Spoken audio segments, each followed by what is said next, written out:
All right, well, good afternoon, everyone.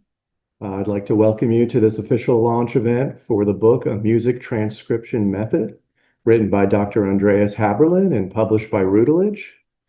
We will get started in just a minute, but in the meantime, I'd like to share a few quick housekeeping notes with you. First, a note about accessibility. For those of you who would like to read captions, you can switch on this feature in the navigation bar of this Zoom meeting. Some of you might also have questions during the presentation. We definitely welcome your questions.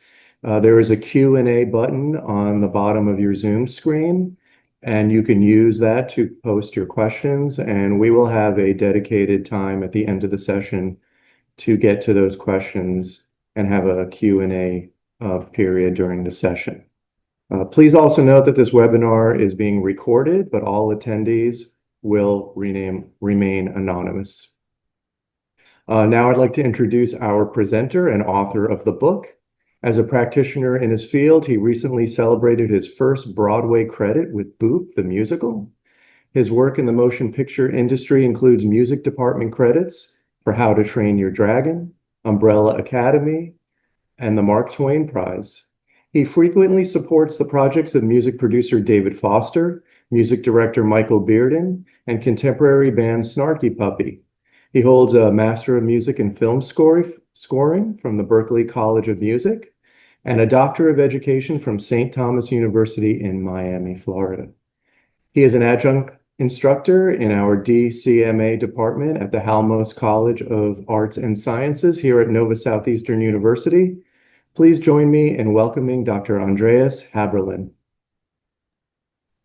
Walter, thank you so much for this tremendous introduction. And I want to say a warm welcome to everyone who has time to join today. This is a profound moment, and I'm extremely glad and grateful to celebrate this moment today with you. This book has been a long time in the making before I even knew that I was going to write it. And I would like to give you a brief idea about what we will talk about in the next hour.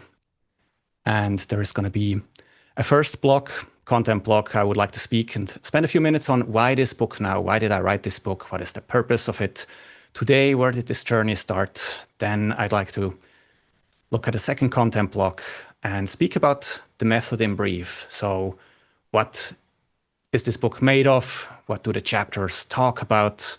What do the different parts teach? And then in the third content block, I would love to speak about instructional features. So how does the book support practitioners who are in their fields, who are active, perhaps in film scoring, in theater, music writing, or in a different industry? But also how does the book support perhaps organizations who are teaching music? And then we'll have some time for Q&A if you have any questions. And finally, then I'd like to wrap it up with a brief outlook on building community around this topic. Yeah, before we start, as Walter mentioned, there is a Q&A section in your navigation pane of Zoom, and you are welcome at any point to ask a question during these presentation blocks.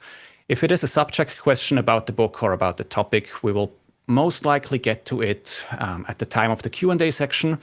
But if you have a question, like a technical problem, you cannot see or hear things, or something else, you're also welcome to ask that. And if Walter is able, he might get to it and he might try and help you with that.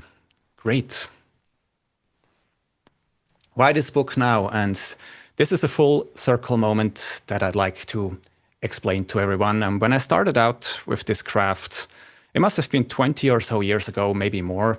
I was just sitting at home listening to music on the radio, perhaps seeing music at the cinema, and some of that music stuck with me, and I thought there must be sheet music to play what I hear. And of course, I went out and asked my friends and family, where is the sheet music? And no one had it. So for a lack of a better understanding of any terminology or equipment, I just started saying, well, I'm going to write this down myself without really knowing what that craft was. And I kept doing that. Now, in the beginning, that was a slow process. Eventually, through other mentors, I guess, and ideas, I became to be a music student, and I kept using that craft. And at some point in time, someone said, well, that's music transcription. I cannot remember who that was. But so finally there was a label, and I kept using the craft as a student for self-study. I used to transcribe a lot during my time as a student just to learn about music, but then also start using that skill for ensembles I would perform with. And yeah, fast forward, eventually graduated from college, became a freelancer, and again used that skill because that's something I learned how to do. And somewhere over the last 10 years, I have found myself entering various industries that I was very passively aware of because I entered the music industry and college as a first-generation student, so I had no previous awareness really of how anything works. But now suddenly, 10 years into graduating from music college, I found myself in the film scoring industry, theater music industry, album projects, performances, and official sheet music with one skill that somehow allowed me to participate in each industry, and that is transcription.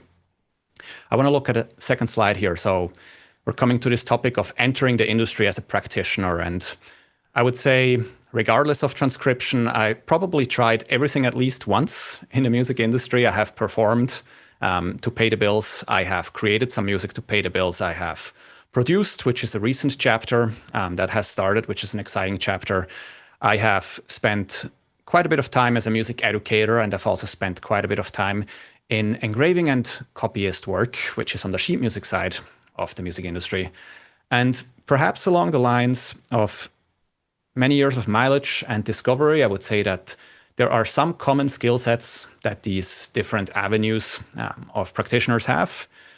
Musicianship is not negotiable. We need to have an orientation as musicians. We need to have a basic understanding of those skills that help us work together as musicians, call and response, developing an ear, developing some skills that are adjacent. Of course, we also need to have knowledge of an instrument, which is very important as we start connecting and performing or creating, writing for people, or even just educating. Another skill that is very important is teamwork. It manifests in different ways, but there are the unwritten rules of how we teamwork because the music industry is a people's business. And of course, also industry insights. How do I get a job? How do I further my career? How should I plan administratively for my event? And so on. Now, the skills we just looked at, most of them are formalized to an extent and they are taught. So that means if you go to music school for a degree or certificate, chances are that you will learn these skills as part of your classes. And today I'd like to add, daringly, one more skill to this list, music transcription. And it's interesting that some colleges do teach music transcription. There exist some courses, but it's not quite as many, and the skill is not quite as represented actively as the other types of skill sets. So music transcription is what we call a tacit craft. And tacit means that we might learn, just as you heard my story, we might learn how to do this, or it might be passed on to us, and we might copy from a mentor who shows us some tricks, but then there is an absence of articulation of the craft. So the different steps that we take, the decision making is not formalized to an extent that we can easily teach it. And with this book, I'm hoping to change that. And how might that look? And I will call it here as a subtitle, Music Transcription as an Equalizer. And by equalizer, I mean that we're coming to a place where hopefully this book can empower different people. Now, at the beginning of my journey, I just asked open questions, unstructured, like anyone who might start out. I might say, what key signature can I hear? What pitches do I hear? What rhythms do I hear? How should I count this? And over those 20 years of working on this skill, I said to myself, well, I'm starting to make a living and paying bills with this skill and creating an income. I should probably develop a replicable approach and bring some structure into that. And fast forward where we are today, I said, well, beyond just articulating a replicable approach, I want to be able to give out frameworks that now all these practitioners in their different industries can use. So you think of someone who is in film scoring, is in theater writing, creates official sheet music, or transcribes for performance reasons to learn the music they hear, or perhaps in production to help a studio session. I want to create frameworks that everyone can apply and that will apply to their specific industry. Now, to a second block here, the method in brief. So we've looked at perhaps 20 years worth of questions. Some of these questions, as I just mentioned, but what technology is needed? What equipment do we use for this skill?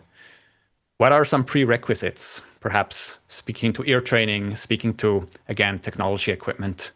What software might we use? And on this note, there is an emphasis on this book on software-based transcription because it is pretty fast, it is flexible. I acknowledge that some people do handwrite, but here we are in a software context. What are some contextual differences of the craft? So if we transcribe for a specific industry, how might it be different if we transcribe for a different industry? Or how might a polished released work, transcription of a polished released work be different from the transcription of a sketch that someone recorded on their iPhone? There are differences. What procedures do we use to transcribe? So if we break it down into measurable steps, what actually happens during this process? How do we make notation decisions? How much detail should we transcribe? Or what other considerations are there for the musicians who we are transcribing for? How does musicianship inform music transcription? How do we monetize the skill? Very important question these days. It's a very competitive field. The industry is changing fast, so there is always an incentive to understand how we bring this skill into our craft and into our career. How does music dictation relate to music transcription? How should we listen for purposes of transcribing? What are the industry applications? How do different professionals use the skill? And also, how does perhaps the skill, how is it valued differently based on the culture we are moving in, different types of cultures using the skill? So I told myself, well, now that we have all these questions, and now that I'm writing this book, let's structure these questions. And in that idea to create a method, I said, well, I want to find a practical approach to teach this craft. And we see here an outline. We see the different book parts that are part or that together make the book. So to the left, we're starting out with this process sequentially to familiarize with the topic. And then very much to the right, we're looking to leverage the topic. What does that look like? Part one of the book speaks about, well, what does it take to transcribe? So what are your pre-requirements? What are some of the items that you need and some of the skills and aptitudes? And how are different people using this skill? So there's a preparation, just a high-level overview. The second part of the book is very methodical in terms of it describes the process. Well, how do I do this? How do I transcribe? How do I take a recording and somehow translate it into sheet music? This is where much of the music dictation knowledge that we are taught at school goes into, and then there's a little more there to workflow. Part three of the book speaks about interpretation. There are many questions along the way when I ask clients or collaborators, well, how much detail would you like to see?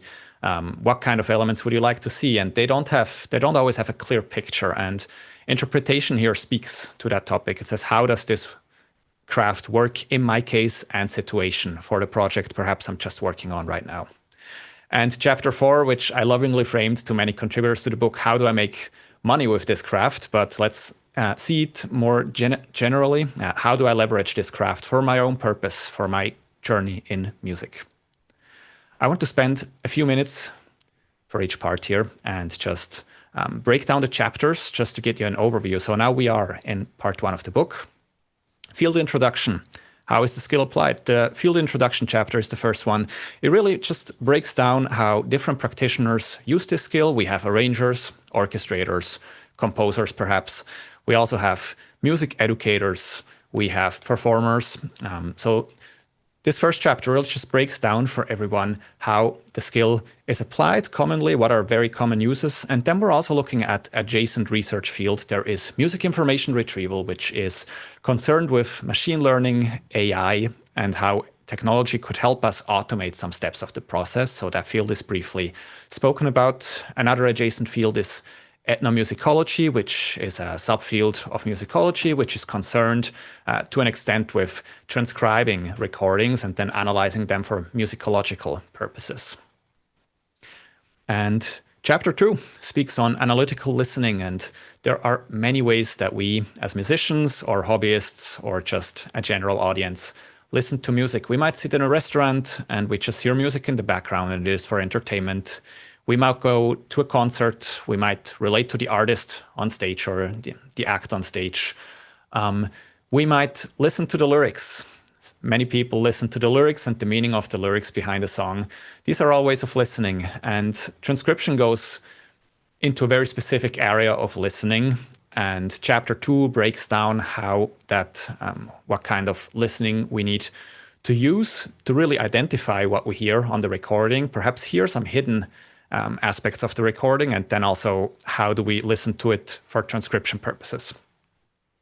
Chapter 3 then speaks of the setup.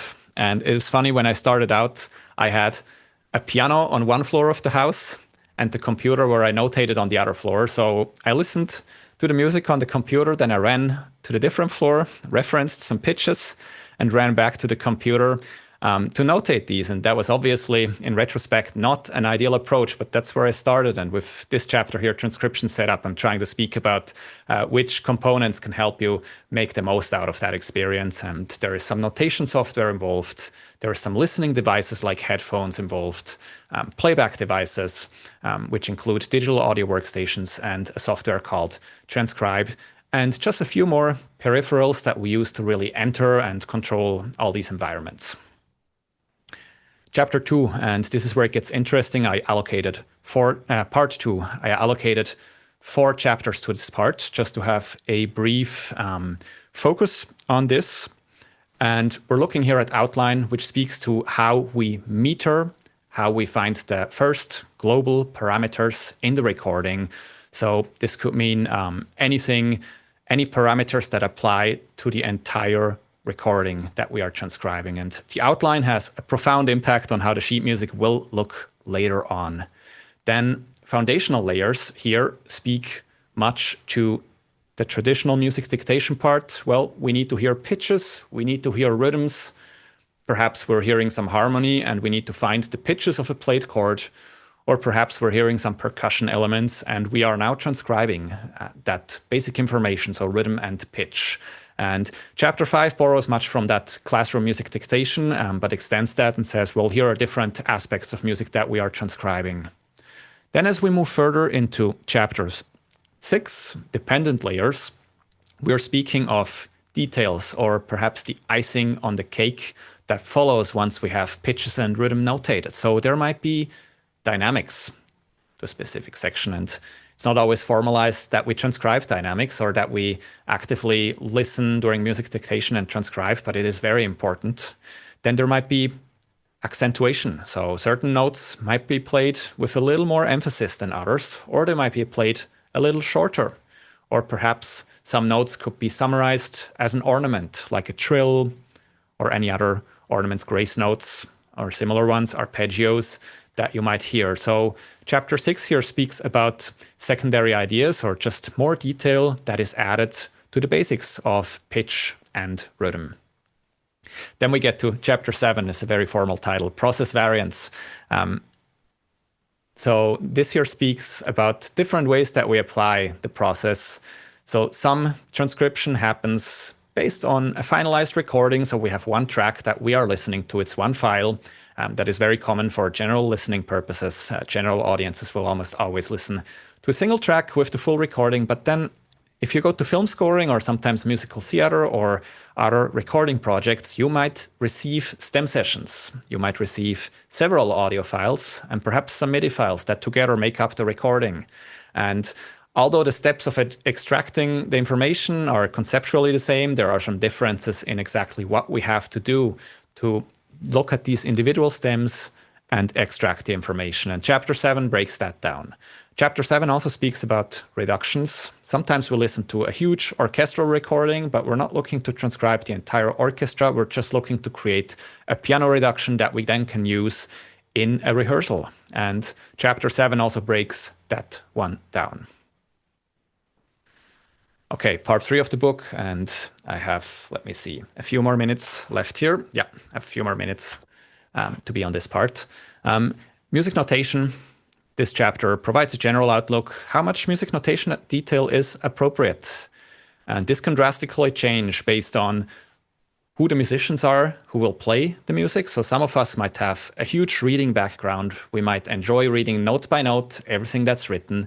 Some of us might prefer slash notation and improvisational guidelines to work. So there's some decision making involved, and this chapter includes some of that decision making. It also speaks to how we should treat perhaps a rough demo recording where there is a bit of compositional intent recorded, but not everything has been recorded with a lot of intent. So how do we go about that? Or how do we go with a recording that's very finally produced, polished? How much detail can we extract reasonably from a finished recording? And then we go on with chapters 9 and 10, which cover smaller aspects of music notation. So macro structure here, how to capture larger structural parameters. We're looking at advanced metering scenarios. So sometimes metering is not just in 4/4, the easy way we like to count, but there are some additional beats.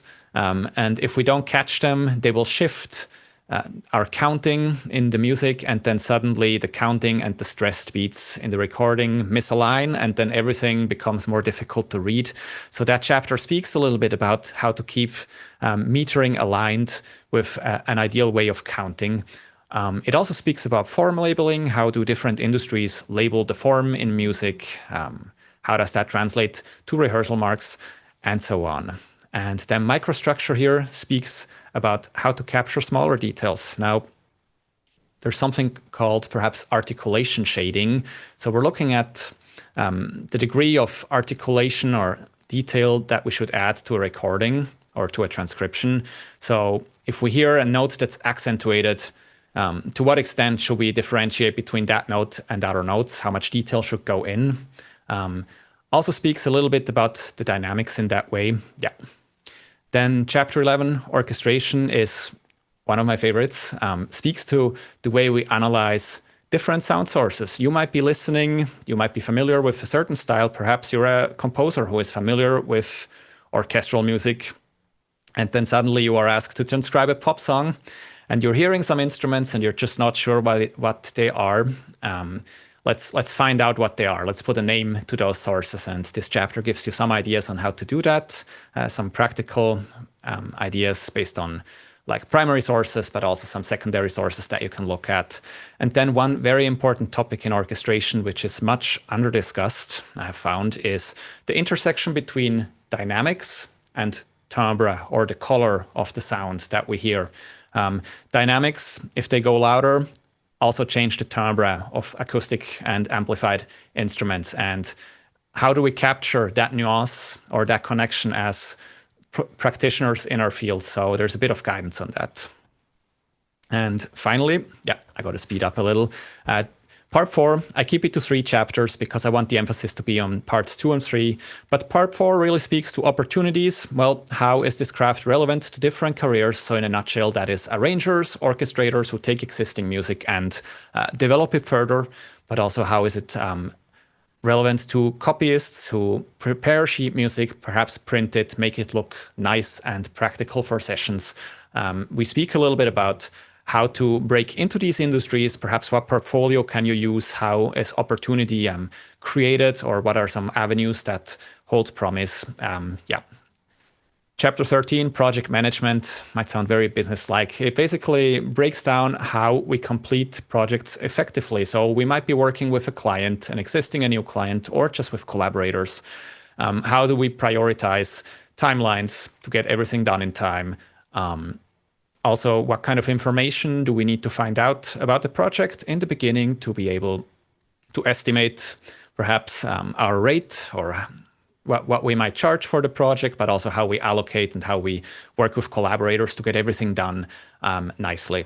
And chapter 4 just speaks to the fact, how do I get faster at this? And I've met a lot of people along these 20 years, and some people were very fast and some people were struggling and said, how can I be faster? There are a lot of ways to do that, to optimize your equipment, to optimize your approach. So yeah, in a nutshell, that is part 4. Now, if you're still with me, there's a lot of technicalities in this presentation. I'd love to speak about instructional features, to this book. And when I wrote this book, I looked back and I thought, well, a lot of times or a lot of years I've been a self-directed practitioner where I really just was in the industry, or even before I studied, I had to find everything out for myself.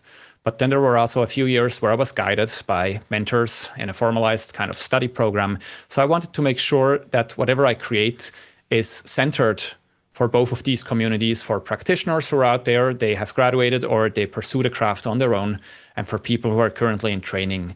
Some features we have is real-world examples. So I interviewed 14 practitioners. Some of you might be here today, and I appreciate your presence.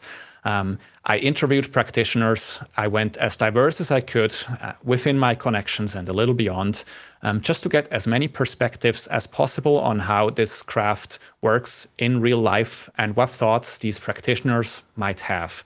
I also included sheet music examples, and I want to give a shout out here to my friends at Ground Up Music, which is the label of Snarky Puppy and many affiliated acts who have been extremely generous to offer some of your sheet musics of our joint projects, so that we can actually show how many decisions that happen during the craft are applied. The book also has exploratory activities, and that means in each chapter you find different activities, and they're not necessarily here to tell you what's right and wrong, but they are here to help you explore the concepts that the chapters have. So I'm asking a question, and you cannot answer the question in one sentence. You need to venture out, pick some music, listen to it, and then find how the concepts in the book apply to that situation. Something else that I had, field-relevant resources. I made sure that for our scholars or people who value that there is source material to back up the many claims made or the many concepts presented. You will find reference sections in each chapter with all the literature that I could find that is relevant. And then lastly, I'm proud of this, but also scared, there is an instructional video series in development. I have started it.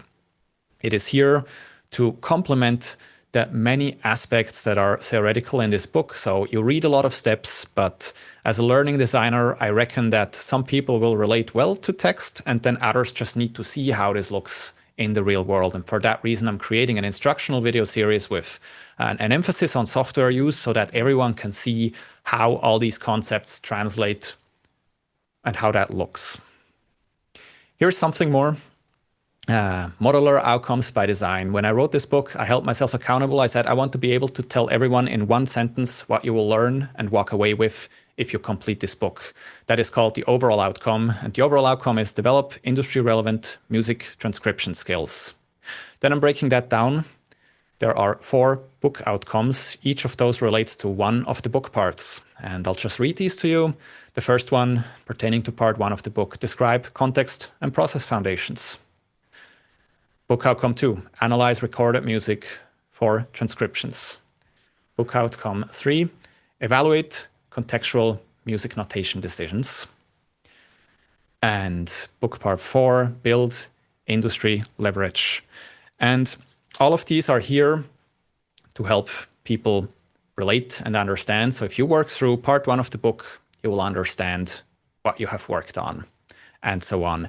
Now, each book part then has all its chapters, and I assigned one outcome per each chapter, and these are modular skill sets, so that's the part outcomes. So we have 14 part outcomes.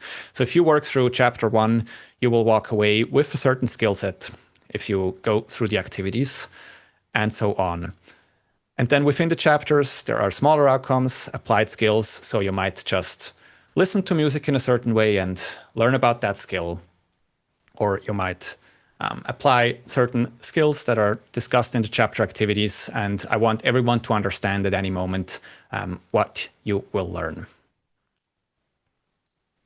Something more, this was an interesting one. As someone, again, who has worked in lots of different areas of the music industry, I tried to take on the challenge and create a book that hopefully can apply to different industries. Now, something that happens, we all listen to different music, and it's very natural. And so to make the book hopefully relevant to different parts of the industries and people with different musical backgrounds, I tried to give you the opportunity to have a personalized learning experience. And that means, yes, you have exploratory learning through the chapter outcomes, you have your applied skills, but then comes the assessment part. And which we talked about with these activities. So there are section activities and end of chapter activities. And I created practice files for you, and they are musically flexible for different styles, but also beyond the practice materials that I provide through the book at the moment. You're free for most of these activities to pick any musical work that's out there, any recording of any style, and then use it for that activity. And like that, you'll be able really to apply all these frameworks of the book to your own craft. What does that do? It allows you to not just listen perhaps to rock music or pop music or orchestral music, but you will be able to say, well, maybe you are a heavy metal person. And I've actually worked on some heavy metal projects, some recordings, and there's also some I'm featured of a label who published that music. But how might the frameworks here apply to your style of music, even to more modern styles of music that are emerging?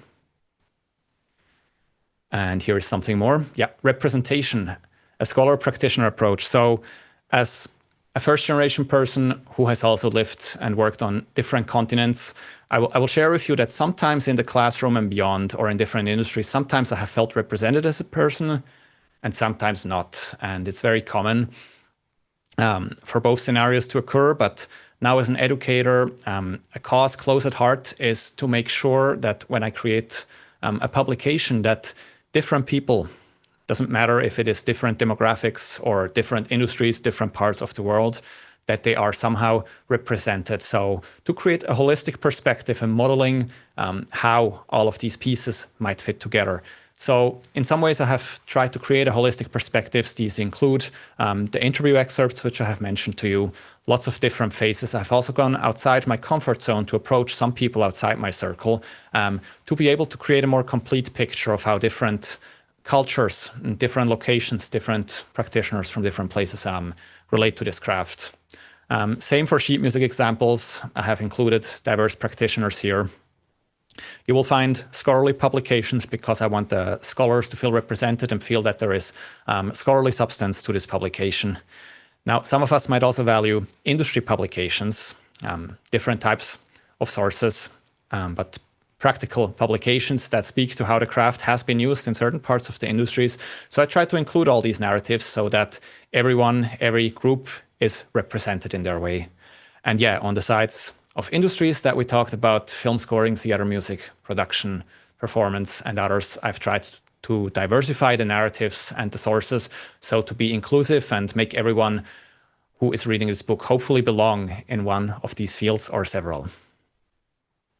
And I believe this is the last slide on the instructional features before we open it up for questions. We see the book here in the middle.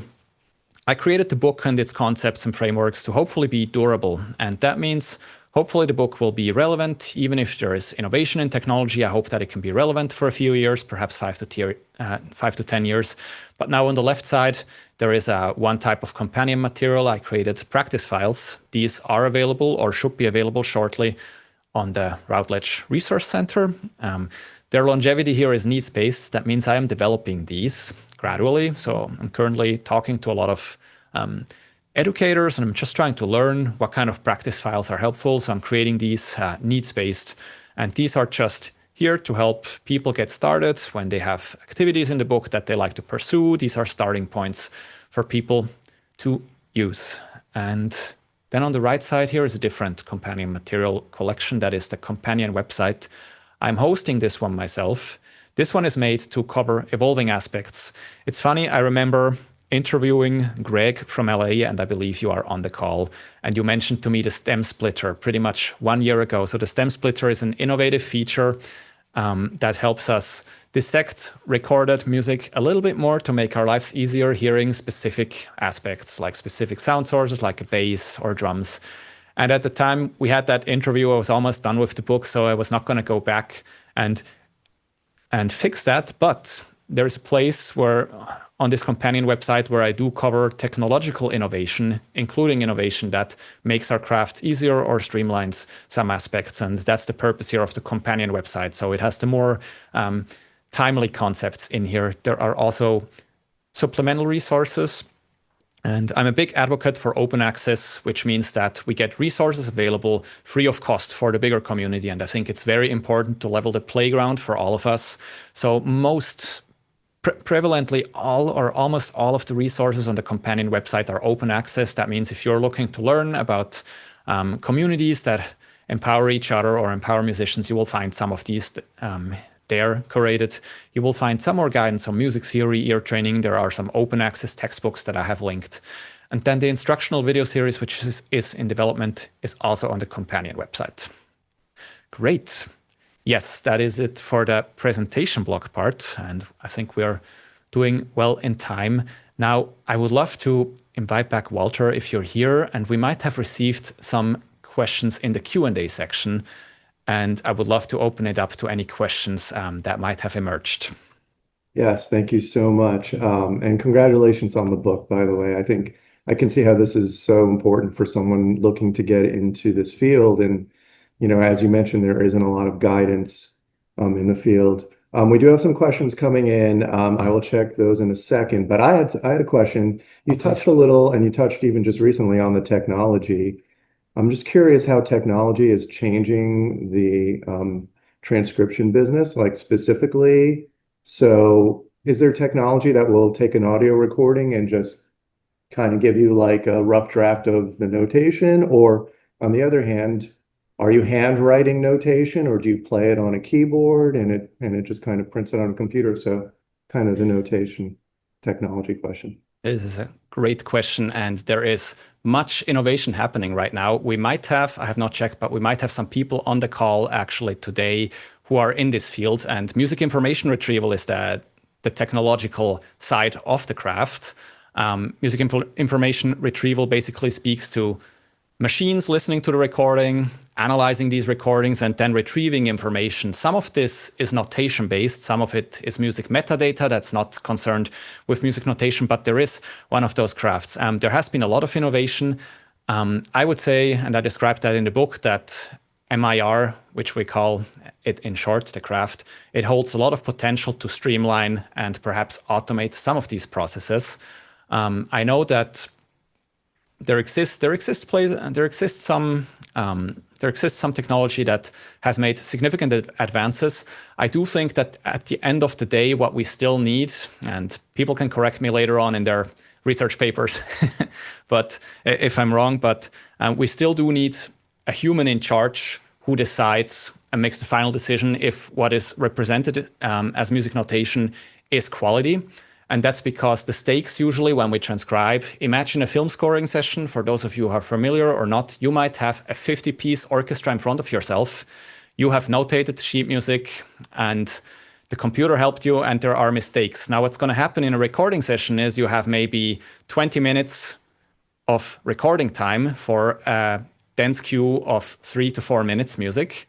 So if there is a mistake, someone will raise their hand among those 50 musicians, and then you have a creative team of 20 people who have prepared that sheet music. They all have to go back and now discuss what went wrong. And before you know it, those 20 minutes are gone, and you have spent thousands or tens of thousands of dollars on a mistake. So in that way, I think it's very important still at this point that we have the human quality seal and opinion. But I do hope very much that the technology is going to innovate to a place that we can become faster. Some other technology that's around, if you look at Ableton or also some newer audio technology, can actually translate audio data to MIDI data to give you an idea of what pitch was played. For those of you who are new to it, MIDI technology is to some extent a symbolic representation of audio.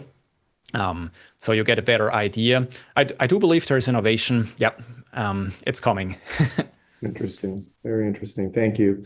Okay, we have a question from a former student of yours, Adriel Santiago, who says hello and hope your day is going well. And his question is regarding music content. Specifically, did you consciously include any specific musical element or lyrics incorporated within your book?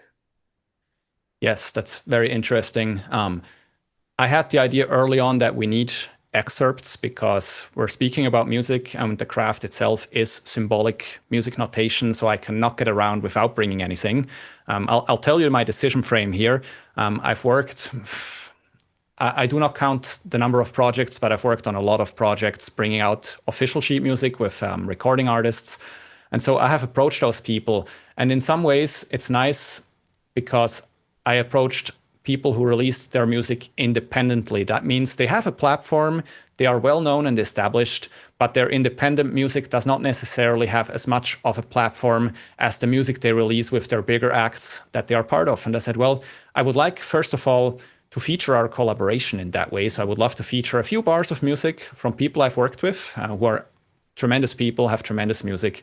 And hopefully it can be a platform for you, but I would also like for people to become aware that it is a thing that you can actually release as an artist, your original sheet music. There was one more thing I wanted to cover. Yes, actually, I differentiated. So the artists I covered, I treated their sheet music very pristine. So sometimes I wanted to highlight aspects of music notation. Now, because these folks are artists, I'm not going to go in and edit the sheet music so I can make the narrative. So for any moments where I had to actually make a point about perhaps sheet music formats, I use my own original music for that and the sheet music of my wife, because we're both writers, because I had the permission to edit the appearance of the sheet music. So I made the distinction between that, and that is really to preserve the artistry behind. But so, yeah, there are many reasons, but some of these are, I'd like to give everyone back a platform who has trusted me because I do most of my work online. So there's some visibility for all of us. Yeah. Fantastic. Thank you. We have another question from Clydia Turner. I'm sorry if I mispronounce your name. Who asks, at which stage of musicianship will it be most productive to begin learning to transcribe? This is very interesting. I think it speaks to the prerequisites. I will say that if you read this book, some good prerequisites are you should already be familiar with music notation. So if you're not at all familiar with any form of music notation, it might be too early for you to read this book. But most of us, given that we are on this call, I assume will have some familiarity with it. It's almost like learning a piece that's notated. So that is important. I will say it is good to have a bit of ear training experience. So we should be able to listen to some music notes, reference them. That means we listen to an event, we then have it temporarily saved in our brain. We need to reference what pitch do I hear. We need to be able to make that transition, and then we should be able to notate what we heard. So some of that is important. There is also the aspect of digital literacy, which is a research field concerned with our use of technology. It's often forgotten about because we always assume technology is here. We all know how to use it. Yes, we do to an extent, but there is much nuance between the general use of technology and the expert use of technology, and how we use technology in our favor to be effective, consistent, and at a fast pace. So I would say a bit of musicianship, a bit of ear training that you have, a bit of dictation experience is good. You don't need much, just you need the aptitude to have that. And you should be you should have an aptitude for digital literacy, so software use, or you should be willing to do that. And if you bring these three, a combination of these three, I think the rest you can grow rather quickly, but these will be important essentials, yeah. Fantastic, thank you. Here's another question. You touched on this a little bit, but let's say you are transcribing something that was originally like a 7-piece band, and it's going to be for an awards show with a 50-piece orchestra. Are you responsible for arranging it when you transcribe it, or are you just transcribing the original recording? It's very interesting, and this is one of the many questions that at some point on your journey, if no one tells you, you have to figure that one out, because you will eventually have a client and they say, oh, I have this great YouTube video here and it's a pop song, maybe unplugged version, but I really have an orchestra and we want to play this. So can you transcribe that? And clients, they don't necessarily have the vocabulary because they essentially hire people to get a problem solved, right? And their problem is they have a recording and it somehow needs now to work with a specific lineup. Chapter 12 of the book speaks about that. For us, I think it is important to have an awareness that if we make alterations to a piece of music, that's usually when we say, well, there is arrangement work or transcription work or orchestration work. Orchestration work speaks to the fact you take the existing recording, and you keep it as it is, but you allocate the different compositional elements to a new instrumentation, bigger or smaller. That is orchestration in a nutshell. There might be other terminologies, but that's how the book frames it. Someone else might also say, well, in addition to just taking the recording, we also want to change up the structure a bit. Perhaps it's going to be used for an awards ceremony, so we cannot use all of the music. We need to use certain parts. That's where arranging comes in, and arranging speaks. It's also defined in the glossary in the book. Speaks to the fact that you take something and then you develop the piece of music a little further based on context and its purpose and based on the opportunity. So overall, arranging and orchestration is often part of your job. Not always. It really depends on what the job is. But you imagine you're here, you have your recording, and you have a goal that you reach. You have to determine what is it that the client wants, whether they voice that with expert language or not. You have to determine what's the goal. And then based on that, you can figure out what your job is. If you just write down what's written one-to-one, and then you hand it over to someone to maybe do the rest. Or maybe you write it down and then you develop it into the shape that's needed to be. So all of that is framed. These have been many of the dark areas and question marks over the last 20 years. And I hope to build some clarity for everyone who finds themselves in exactly that situation. Yeah. Yeah, that's so interesting because I guess every job is slightly different. So for example, when you get like the separate stems of a recording, I was curious, do you ever find things that were hidden or maybe mistakes that were made and that you just don't hear them because they're buried in the recording or things like, and how do you handle that situation? I think some people who are on the call might be smiling right now. Yeah, it's very common. And I think when you have a digital audio station session, and that's usually where we have usually a session, like some of you might be familiar with Logic Pro X, Pro Tools, Digital Performer, or similar platforms. But anyways, these platforms allow you to play back individual audio parts of a larger work together synchronized. This is the preferred mode, I think, of composition and the industry standard at the moment for film scoring, for sure, I would say, and probably also the theater industry. You will sketch out what you hear.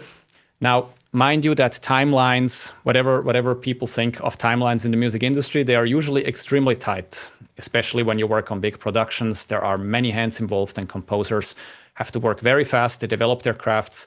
They will not always have time to tidy up everything. It depends a bit on the team and on the context, but oftentimes you find a draft in all these materials that is shared, and the draft is strong in a way that you can hear all the essentials, but it's not necessarily tidied up on the back end. That means you find artifacts that don't belong in there. As someone who now translates the composer's vision to sheet music so they can record it or perform it, you have to be very careful because whatever the composer wrote is considered art. It's their art. No matter how fast or slow it was written, if it was written in 3 hours because it's an emergency, or if they have 3 weeks or 3 months, it is considered art. So you have to ask questions. So if you find something in there that was hidden, perhaps it clashes harmonically, or perhaps there is some notes written in there that you didn't hear, but you saw them written in the MIDI data, you need to ask. And usually that translates in form of a sticky, just a sticky note that goes into the notation file and say, hey, composer, I found this. Can you tell me what was your intent? And personally, I like to frame these questions so people can answer them with yes, because I figured yes sounds more positive than no. Sometimes I'm not trying to say, well, should we keep this? And then someone has to say no. I say, was this intended? Should we remove this? Or whatever I think is the most likely outcome, I'll try and frame it as a positive experience for the composer so they feel like, oh, this is like a breeze. I can just check mark, go through. You will also have, when you work in music production, you will have virtual instruments which are programmed on the computer, and this is still a very common mode of composition. You will find MIDI data, and sometimes notes that are written are not intended to be heard. They are written to affect the sound, so they're like modulator notes. And we have to also filter these out. So there's some information in the sessions that are used to control the sound, but they should not go into the notation. And this is also our job to figure that out. A lot of that, to keep the story short, a lot of that is covered in chapter 7 on process variants. Yeah. Fantastic. Thank you. We do have a couple more questions, but I want to remind the participants that we still have Yeah. time. If you want to post a question in the Q&A or the chat, there are buttons at the bottom of your screen. So this is kind of a two-part one. One, maybe you could talk about some of the most difficult things or the challenges when it came to writing this book. And then part two, are there plans for a second book? And what is that looking like?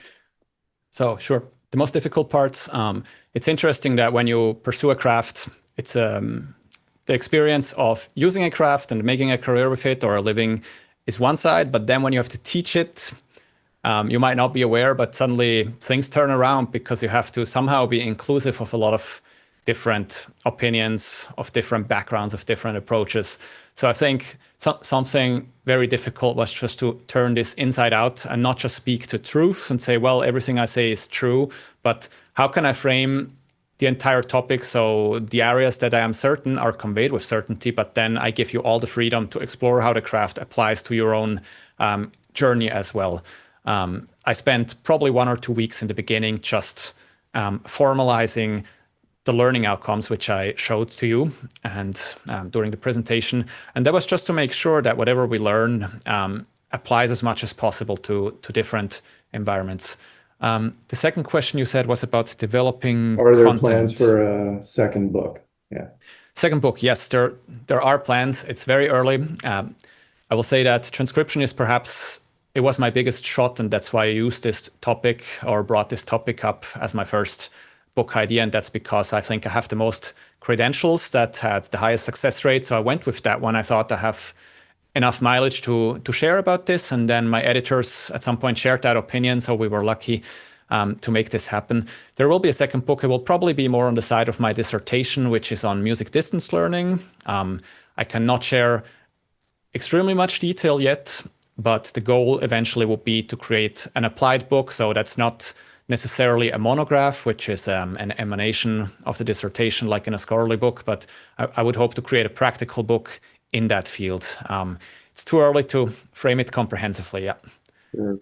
And Thank is there you. anything else? Because Yeah, otherwise, we have one more question yeah, right sure. now. Let's How do do that you one. deal with samples of older music used in pop, particularly hip hop, specifically samples which have been manipulated beyond their original key or even time signature?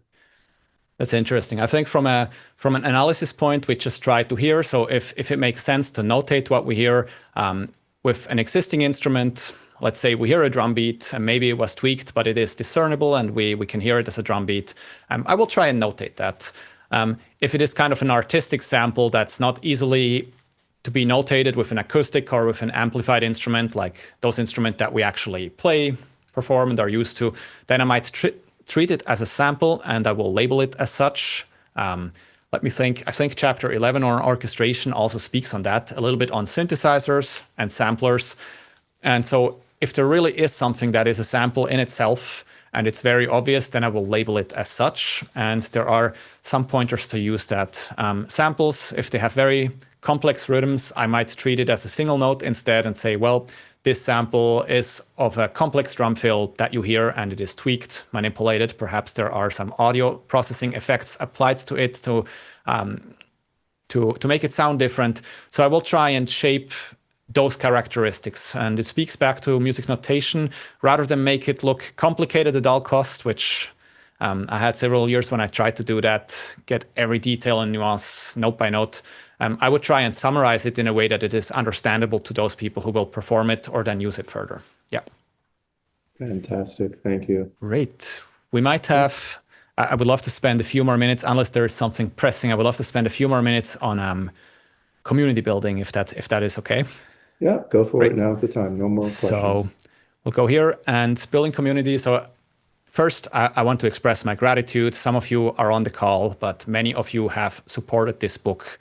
There are the direct contributors to your left. There is my editorial team, Hannah Barnes-Rowe, who had the faith to support this book and help me through the acquisitions process. Then Zoe Thompson-Kemp, who took over at some point when Hannah was on leave for a while. Neha Perry, my editorial assistant, and Catherine Atherton, who is the manager of the copywriting process or the copy editing process. I want to thank all of you for your support.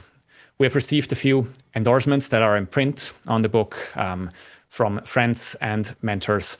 So I wanted to give a shout out to Camille Colatosti, PhD, Gail Heading, and Stephanie Economo.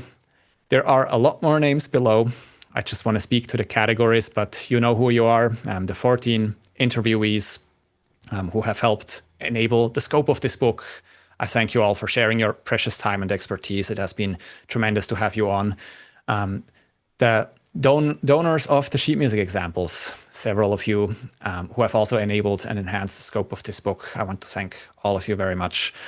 Several software companies have contributed screenshots. I want to thank all of you for the permission to print screenshots of your music. To the right, we have Nova Southeastern University. I have my own department here, DCMA. I wanted to thank my chair, Shanti Bruce, PhD, for allowing this event to be officially supported. For William J. Adams, DMA, who is my immediate supervisor, for your support throughout this journey. And of course, my students, also actually my students from different institutions than just Nova. I just realized I want to thank all of you for the inspiring questions you have asked and the way you've challenged me to make education better with every class and course that I've taught. Of course, here is also the instructional design and media team, which is part of the provost's office here at Nova Southeastern. I want to thank Adam Cohen. You have allowed us this event to be officially supported. And of course, Walter Milner, who is on call today. I appreciate your generous support and expertise. And then to the bottom right, yep, these folks have come in after the book entered the copy editing process. I've started reaching out to a lot of people, educators, technology people, just to learn how the book and perhaps its companion materials can be relevant for their purposes. And I want to give a shout out to all of you here. You know who you are. And now I want to turn my attention to all of you on the call. When I started out this journey 20 years ago, I thought the most effective way to use this craft was to keep the craft to myself as a trade secret and keep all the work to myself. I thought that was the best use. And gradually over 20 years, I've changed that opinion to say, well, actually the best way, in my opinion, is to give everyone access to the craft and lower these barriers so that everyone has access to the craft and can empower themselves. But also, what was the second point? Yeah, to make the sheet music and so on available to as many as people. So today, if you think that this book has a purpose in your community, I would love to ask you to perhaps become active. And here are a few suggestions. They come at absolutely zero cost to you. Ways to make a difference through this book, perhaps with your community. One of those ideas is to recommend the book to your community's library. This could be a public library, academic library, or any organizational library. You could bring this book to the attention of your librarian and just say, hey, this could be interesting. If the librarian buys the book or acquires it for the library, the great thing is everyone has access probably to an ebook version, free of charge. And it also is discoverable for people who might have a use for it. Something else you could do, you could write a constructive reader review, maybe on Amazon or Goodreads. I would discourage that people just give 5 stars and say best book ever or 0 stars. Terrible book, I want my money back, because those reviews, they don't really help anyone create a constructive opinion of the book. So instead, if there is a feature that you found helpful, maybe you found it helpful that there are industry interviews or some videos, that's something you could point out, and that would help future readers really make up their opinion whether this book is for them. I would also encourage sharing the companion website, which again has a lot of free resources with anyone in this field, just so they can learn about different aspects. Or you could share the resource with a scholar, and they might already have access through their university library. There's one more thing. I know some of you folks have asked about potentially a signed edition or a book discount, and I want to give a twofold answer to that inquiry. The first thing is, because we are supported officially by Nova for this event, I did not want to make this primarily a sales event, but if you do have an interest perhaps in acquiring a copy, or you were hoping for the book discount, there will be a follow-up email after this webinar. You should receive it about 24 hours after the webinar. You can get in touch with me. You're welcome to share that with me if you're looking for a personalized edition or perhaps a book discount, and I'll be very happy to take that. But out of respect for the official support at this event from Nova, I did not want to make it a sales call. And yeah, we're at the end, pretty much on the dot. So I'm leaving you today in hopes that 20 years of inquiry in this field answered some questions, and hopefully will answer some questions for others in this field, and hopefully will spark some constructive discussions around this topic so that we can move forward, break open this topic and talk about it and leverage it for our careers. Thank you very much to everyone here for your attention. It's been a tremendous pleasure, and I'm profoundly grateful to celebrate this book launch with all of you. Thanks.